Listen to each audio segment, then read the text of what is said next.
In this video, I'm going to be sharing with you two ways to check your watch history on TikTok. In case you are watching any video and you mistakenly slide to the next video and now it's difficult to trace that video, all you need to do is to click on your profile here, then next click on the three icon here, click on it, then go to settings and privacy. Click on settings and privacy and scroll down to content and display.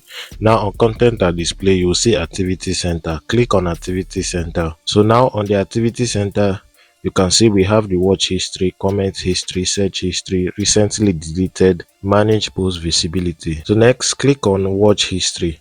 So now this is how you can be able to view all the videos you have previously watched before without saving it. Step 2, what you need to do is to click on home.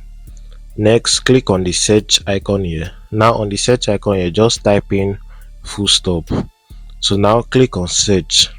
And now this is how you can be able to view your watch history. So just click on the view watch history, and now this is how to trace your watch history step 2.